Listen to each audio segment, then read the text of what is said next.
Hello students, so we are solving this question which belongs to chapter 2nd of structure of atom.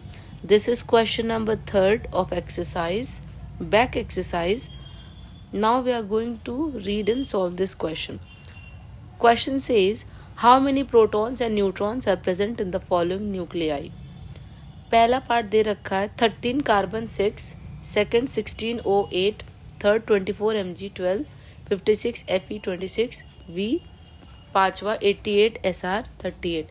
जैसे हम first को करेंगे वैसे ही हम रेस्ट ऑफ द क्वेश्चन को भी करेंगे, रेस्ट पांचों पार्ट को भी करेंगे। पहला पार्ट समझ लोगे, रेस्ट आपको समझ में आ जाएंगे। आ जाओ पहला पार्ट समझते हैं। बोल रहे कितने प्रोटॉन्स एंड न्यूट्रॉन प्रेजेंट हैं इन न्यूक्लियाई में। प्रोटॉन कितने हैं, देखो कार्बन का एटॉमिक नंबर 6 है और मास कितना है 13 है। तो 6 जितने इलेक्ट्रॉन होते हैं उतने ही प्रोटॉन है। 6 एटॉमिक नंबर है मतलब 6 इलेक्ट्रॉन है मतलब 6 प्रोटॉन है। प्रोटॉन निकल आए।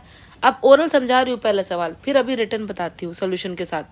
अब न्यूट्रॉन फाइंड आउट करने, न्यूट्रॉन फाइंड आउट करने के लिए तुमको पता है कि 13 तुम्हारा क्या है, एटॉमिक मास है ना।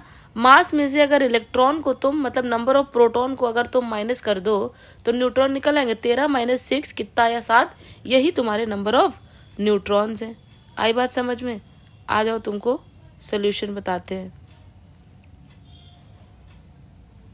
ठीक है, देखो पहला पार्ट, पहला 13 कार्बन 6 एटॉमिक नंबर को हम Z से रिप्रेजेंट करते हैं, लिख दिया 6 है। मास नंबर 13 है, वो भी गिवन है। नंबर ऑफ प्रोटॉन, जितना एटॉमिक नंबर होता है वही नंबर ऑफ प्रोटॉन होते हैं, वही नंबर ऑफ इलेक्ट्रॉन होते हैं, 6 आ गया। नंबर ऑफ न्यूट्रॉन, मास से नंबर ऑफ प्रोटॉन को माइनस कर दो, 7 आ गए न्यूट्रॉन। आ जाओ सेकेंड क्वेश्चन करते हैं। बोल रहा है 16O8 दे रखा है, मतलब 8 एटॉमिक नंबर है। ठीक है, इतने ही प्रोटॉन है। 16 मास दे रखा है, 16 में से 8 प्रोटॉन को माइनस कर दो, न्यूट्रॉन्स आ गए। ठीक, अब आ जाओ 24 Mg12, 12 एटॉमिक नंबर है मैग्नीशियम का, उतने ही प्रोटॉन्स हो गए 12। ठीक है, अब मास नंबर 24 दे रखा है, number of neutrons find out करना है, तो मास से नंबर ऑफ प्रोटॉन को माइनस कर दो, 12 आ गया उसके न्यूट्रॉन्स। जितने प्रोटॉन है उतने ही न्यूट्रॉन है।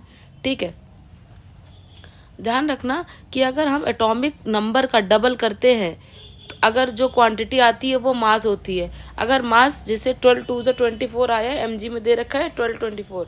ठीक है, अगर 25 होता तो अगर एक बढ़ता तो वो एक न्यूट्रॉन है, तो 12 प्रोटॉन है, 12 न्यूट्रॉन से प्लस एक एक्स्ट्रा कर दो, 13 न्यूट्रॉन हो जाते अगर एक एक्स्ट्रा होता तो। आ जाओ फोर्थ, देखो 26 Fe56 एटॉमिक नंबर कितना है 26, इतने ही नंबर ऑफ प्रोटॉन्स है। मास नंबर 56 है, मास नंबर में से प्रोटॉन माइनस कर दो, 30 तुम्हारे कितने आ गए, न्यूट्रॉन्स आ गए।